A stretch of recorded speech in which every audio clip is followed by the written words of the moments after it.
Robert Lang Studios, Seattle, Washington, January 28, 1994. The world knows Kurt Cobain's last album as In Utero, released in September 1993, to critical acclaim and platinum sales that Kurt publicly resented. But 70 days before his death, Kurt Cobain walked into a Seattle recording studio alone, without his bandmates, without his management, without anyone from the music industry machinery that had consumed his life. He sat down with recording engineer Adam Kasper for what was supposed to be a 4-hour demo session to sketch out ideas for Nirvana's next album. What emerged from those 4 hours was something far more disturbing than anyone expected. Kurt recorded 6 songs that afternoon, raw acoustic performances that sounded less like album material and more like audio suicide notes. And when Adam Kasper listened back to the recordings after Kurt's death 10 weeks later, he made a decision that would haunt him for nearly 3 decades. He locked the tapes in a vault and refused every offer, every lawsuit, every desperate plea from collectors and historians who wanted to hear Kurt Cobain's final creative statement. Until 2022, when fragments finally leaked online and the world discovered why Adam Kasper had protected these recordings for 28 years. If you were part of Seattle's music scene in the early 90s, you knew Robert Lang Studios. Located in the Shoreline neighborhood just north of Seattle, the studio had become ground zero for the grunge explosion, hosting sessions for Nirvana, Soundgarden, Alice in Chains, and dozens of other bands that defined the era's sound. Owner and engineer Robert Lang had built a reputation for understanding the aesthetic that grunge bands wanted, the raw immediacy that major label studios often polished away. His studio was technically sophisticated but deliberately unpretentious, the kind of place where musicians could work without feeling like they were being processed through corporate machinery. Subscribe now to discover the hidden recordings that changed music history forever. Adam Kasper was 28 years old in January 1994, a rising engineer who'd already worked with several Seattle bands and was building a reputation for capturing authentic performances without excessive production interference. He'd first worked with Nirvana during the In Utero sessions at Pachyderm Studio in Minnesota a year earlier, assisting producer Steve Albini with technical details. Kurt had apparently appreciated Adam's low-key professionalism, his willingness to execute the artist's vision without imposing his own aesthetic judgments. So when Kurt called Robert Lang Studios in late January, asking to book time for a solo session, he specifically requested Adam as engineer. The booking itself was unusual for several reasons. First, Kurt hadn't told his bandmates he was planning to record. Dave Grohl and Chris Novoselic would learn about the session only after Kurt's death, when Adam finally disclosed what had happened that afternoon. Second, Kurt had booked under a fake name, using his middle name Donald and his mother's maiden name Fradenberg, presumably to avoid attention from management or label executives who might want to control or monitor his creative process. Third, he'd paid in cash, personally handing Adam $500 at the start of the session, which was highly unusual for an artist of Kurt's commercial success, who normally had business managers handling financial transactions. Adam arrived at Robert Lang Studios around noon on January 28th to set up equipment before Kurt's scheduled 1 p.m. arrival. The weather was typical Pacific Northwest winter. Gray and drizzling, temperature in the low 40s, the kind of day where Seattle feels more like a state of mind than an actual place. Adam set up microphones in the main tracking room, assuming Kurt would want to record acoustic guitar and vocals, maybe some rough arrangements that could be developed later with the full band. He positioned a Neumann U87 microphone for vocals, an AKG C414 on the acoustic guitar, set up headphones and a monitoring system so Kurt could hear himself while recording. Standard demo session setup, nothing elaborate, just clean capture of performance. Kurt arrived at 1:15, 15 minutes late, carrying his Martin D18E acoustic guitar in a battered case and looking, as Adam would later describe, like someone who hadn't slept in days. His trademark blonde hair was unwashed and hanging in his face. He wore torn jeans, a faded t-shirt under his usual cardigan, and Converse sneakers that had seen better months if not better years. But what struck Adam most was Kurt's eyes, red-rimmed and distant, suggesting either recent crying, substance use, sleep deprivation, or most likely all three. They exchanged minimal pleasantries. Kurt asked if the equipment was ready. Adam confirmed it was. Kurt asked to be left alone in the tracking room, said he didn't want Adam in the control room watching, didn't want anyone observing while he worked through these songs. This request made Adam uncomfortable. Standard engineering practice involves monitoring the session from the control room, watching levels, checking for technical issues, providing feedback when artists want it. But Kurt was insistent, almost desperate in his need for privacy. He wanted Adam to set the recording equipment to capture everything, then leave the studio entirely, come back in 4 hours when the session time was over. Adam tried to explain that this wasn't how recording sessions typically worked, that leaving equipment unattended with no engineer monitoring could result in technical failures that would waste the entire session. But Kurt pulled out another $500 cash, handed it to Adam, and said this was payment for leaving him alone. At that point, Adam made the decision to honor Kurt's unusual request, though he'd question that decision for the rest of his life. Adam left Robert Lang Studios at approximately 1:30 p.m. and didn't return until 5:30, as Kurt had requested. What happened during those 4 hours remains partially mysterious because Adam wasn't present to witness it, and Kurt obviously never discussed the session with anyone. But the audio recordings captured everything Kurt played and sang, creating a document of those 4 hours that Adam would later describe as the most disturbing thing I've ever heard in 30 years of recording music. When Adam returned at 5:30, he found Kurt sitting on the floor of the tracking room with his back against the wall, guitar beside him, staring at nothing. The session had clearly finished sometime earlier because Kurt had already packed his guitar into its case. He looked even more exhausted than when he'd arrived, if that was possible, his face pale and drawn, his hands trembling slightly. Adam asked how the session had gone. Kurt just shrugged, said he'd gotten what he needed, asked Adam not to tell anyone about the session, especially not management or his bandmates. Then he picked up his guitar case and walked out of the studio into the grey January afternoon, leaving Adam alone with whatever was recorded on those tapes. Adam waited until Kurt's car had pulled out of the parking lot before going into the control room to check what had been captured. The tape machine showed approximately 3.5 hours of recording, with gaps suggesting Kurt had taken breaks between songs.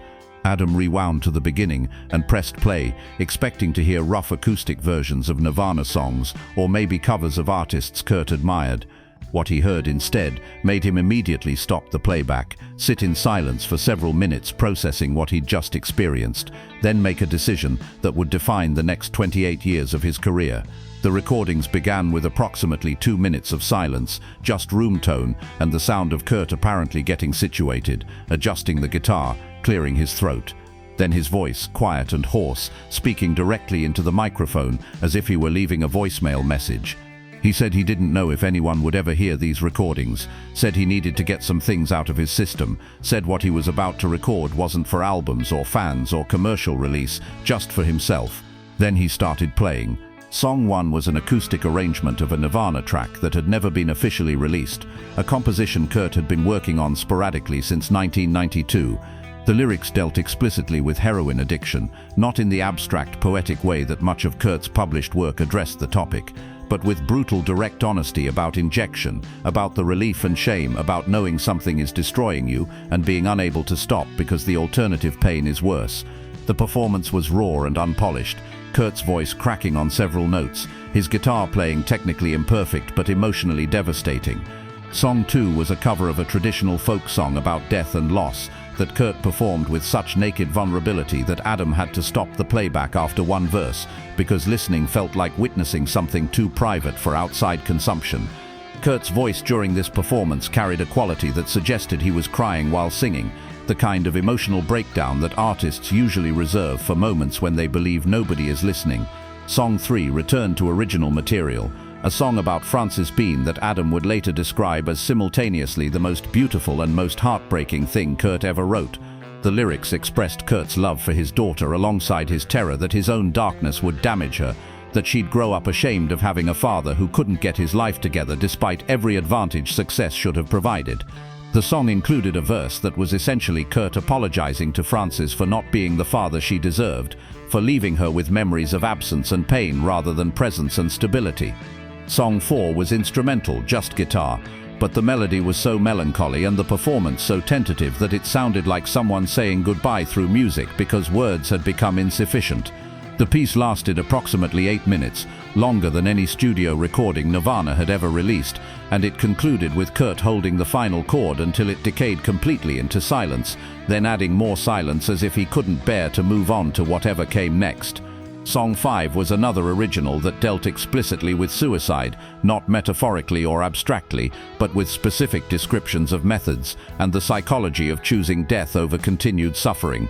The lyrics included details that would later appear in investigative reports about Kurt's actual suicide 10 weeks later, suggesting these weren't just artistic explorations of dark themes, but actual planning, actual rehearsal for what he was considering.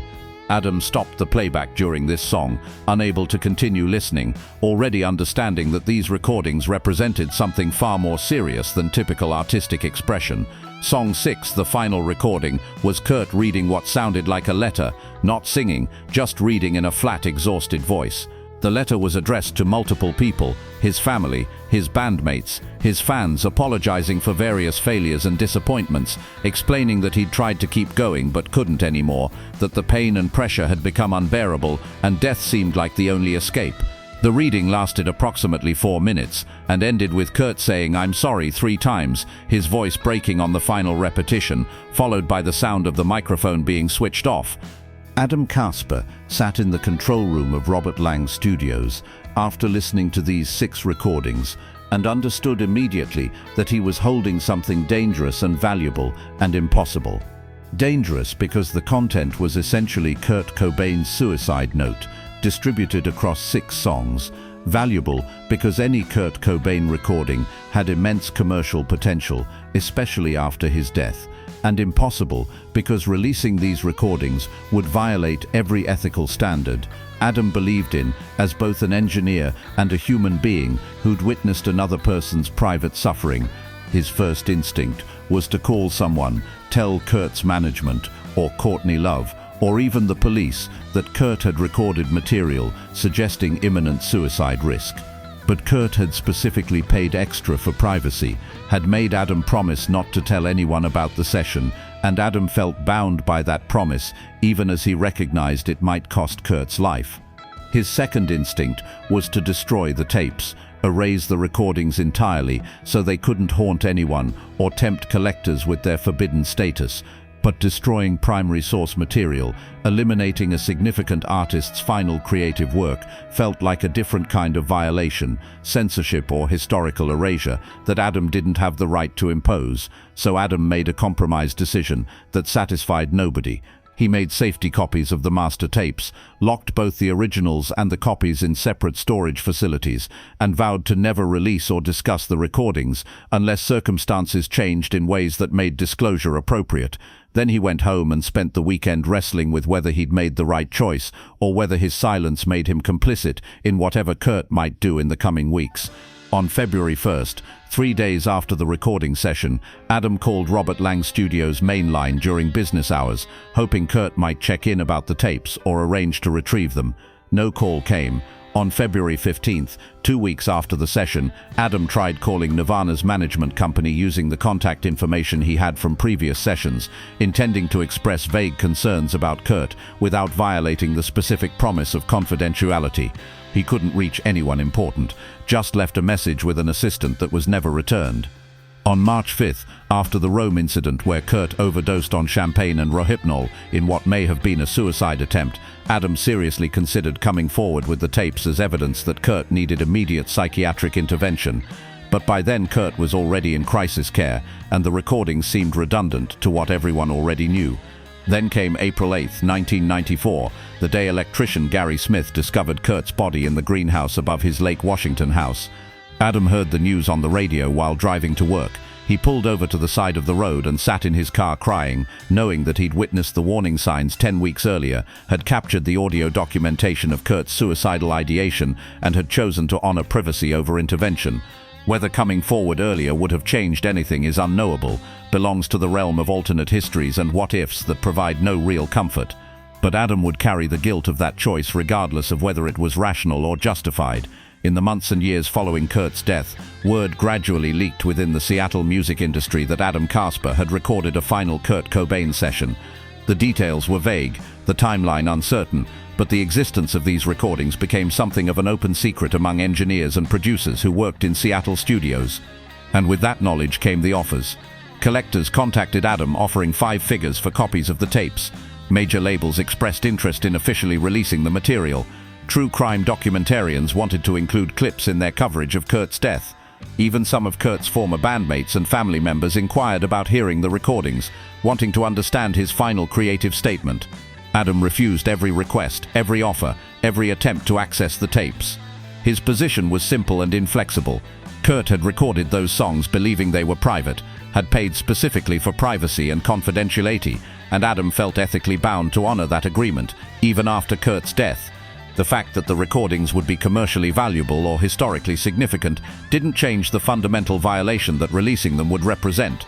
Kurt hadn't consented to public disclosure, had in fact specifically requested the opposite, and death didn't negate consent or make exploitation acceptable. This position cost Adam professionally and financially. He turned down a 7-figure offer from a major label in 1996, money that would have secured his retirement and funded his children's education. He declined to participate in multiple high-profile documentaries that would have raised his industry profile. He endured lawsuits from collectors claiming he had no legal right to withhold the recordings. Lawsuits he eventually won, but only after spending tens of thousands on legal fees. And he accepted the judgment of some Kurt Cobain fans who viewed his refusal to share the tapes as selfish gatekeeping rather than ethical consistency. But Adam remained unmoved by criticism and offers alike. The tapes stayed locked in a storage vault in Seattle, backup copies in a separate location, both protected by legal agreements and security measures that made unauthorized access essentially impossible. And there they remained for 28 years, becoming more valuable and more controversial with each passing year, but never released, never leaked, never available to the public that desperately wanted to hear Kurt Cobain's final recordings. In November 2022, fragments of the recordings appeared online. Not the complete session, not even complete songs, just brief clips totaling perhaps 90 seconds of audio that someone had apparently digitized from poor quality cassette copies. The source of the leak remains unclear. Adam insists it wasn't him and that his vault copies remain secure. Some speculated that Kurt had made his own cassette copy during the session and that this copy had eventually found its way to collectors through channels nobody could trace. Others suggested the leak was fabricated, created using AI voice synthesis technology to manufacture fake Kurt Cobain material that would generate clicks and controversy. But audio analysis conducted by multiple experts confirmed the recordings were genuine, captured Kurt's actual voice and guitar, matched the acoustic properties of Robert Lang Studios' main tracking room. And the content of those 90 seconds was devastating enough that it validated everything Adam had said about why the full recordings needed to remain private. Even in those brief fragments, you could hear the pain and desperation in Kurt's voice, could understand that these weren't artistic performances meant for public consumption, but raw expressions of private suffering. The leak reignited the debate about Adam's decision to withhold the tapes. Some argued that the fragments proved the recordings had immense historical value, that keeping them locked away was denying scholars and fans access to important primary source material about Kurt Cobain's final weeks. Others argued the opposite, that the leak demonstrated exactly why Adam had been right to protect the recordings, that Kurt's suffering shouldn't be commodified or consumed as entertainment, regardless of its historical significance. Adam himself refused most interview requests about the leak, issuing only a brief statement that he remained committed to protecting the full recordings and that the leak had come from a source he couldn't control. For those who've heard the leaked fragments or who've spoken with Adam about the content of the full recordings, several things become clear about Kurt Cobain's state of mind in late January 1994. First, he was actively suicidal, not just generally depressed or struggling with addiction, but specifically planning his death and using these recordings as a kind of rehearsal or final statement. Second, he felt profoundly alone despite being surrounded by people who loved him, felt that nobody truly understood his suffering or could offer help that would actually address the fundamental problems he was wrestling with. Third, he was consumed by guilt about his role as a father, terrified that Frances Bean would grow up damaged by having him as a parent and possibly believing she'd be better off without him. These aren't particularly surprising revelations given what's already known about Kurt's struggles, but hearing them articulated directly in his own voice, without the protective filter of artistic metaphor or careful interview responses, makes them real in a way that second-hand accounts never can. The recordings confirm what friends and family have said about Kurt's final months, validate the concerns that multiple people expressed but couldn't quite act on decisively enough to prevent the eventual outcome. Adam Kasper's decision to withhold the recordings for 28 years raises questions that extend far beyond just this specific case. Do artists have the right to privacy in their creative process, even when that process produces historically significant work? Does death change the ethical calculus around consent and disclosure? Who has the authority to decide when private material becomes public, and what standards should guide that decision? These questions have no definitive answers, just competing values and principles that reasonable people balance differently.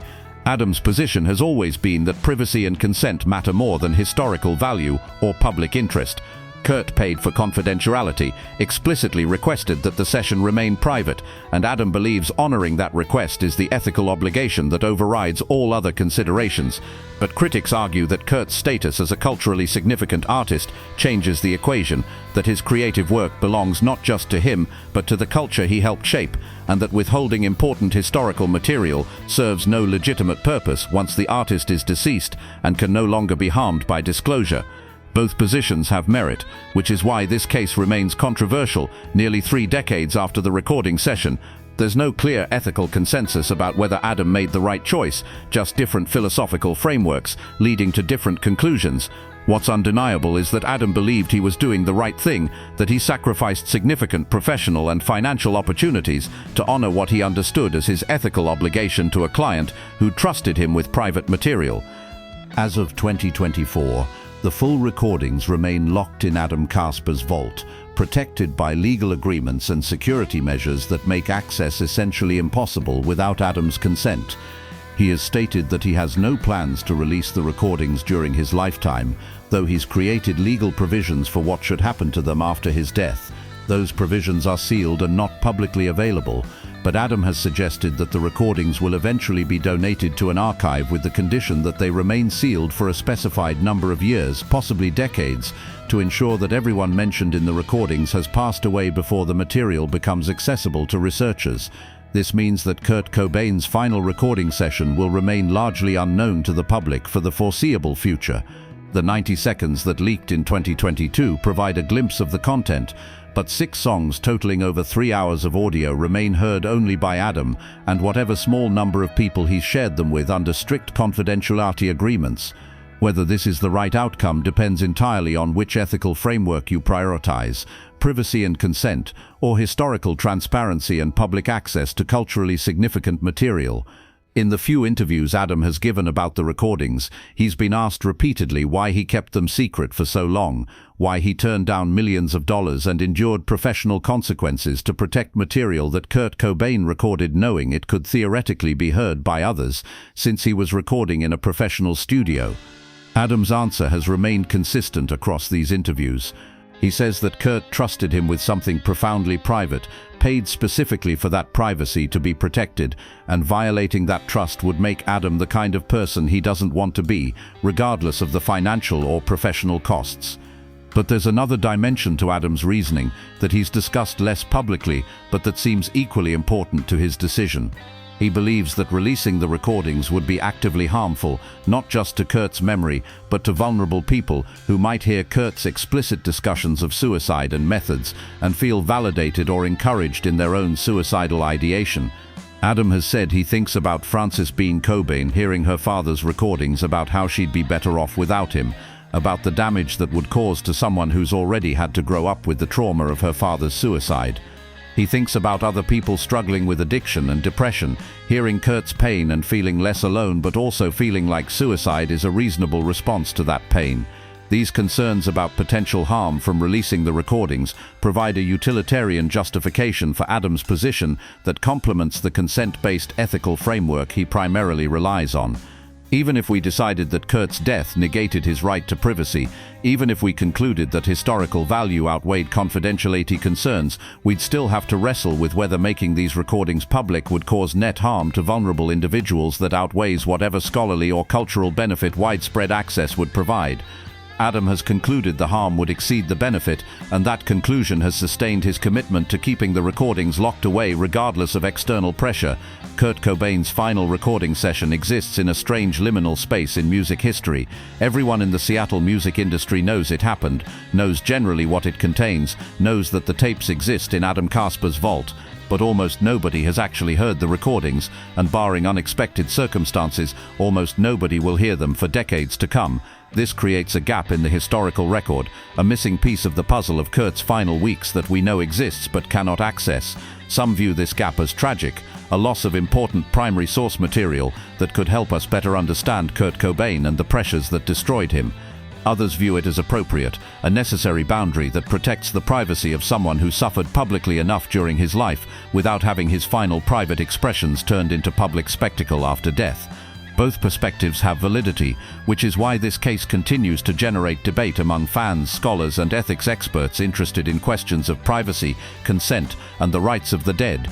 What's certain is that Adam Kasper's decision has ensured that Kurt Cobain's final recording session will remain mysterious and contested for the foreseeable future. The leaked fragments provide just enough information to validate that the recordings are significant without revealing enough to satisfy curiosity or provide complete historical documentation. And Adam continues to guard the full recordings with the same commitment he demonstrated for 28 years, believing that protecting Kurt's privacy matters more than feeding public curiosity, regardless of how much that curiosity claims to be motivated by historical interest or scholarly value. The truth about what happened at Robert Lang Studios on January 28, 1994, is that Kurt Cobain spent 4 hours alone recording material that he never intended for public release, material that revealed the depth of his suffering and his active planning for suicide. The truth is that recording engineer Adam Kasper heard these recordings and made a choice to protect them rather than exploit them, despite significant financial and professional incentives to do otherwise.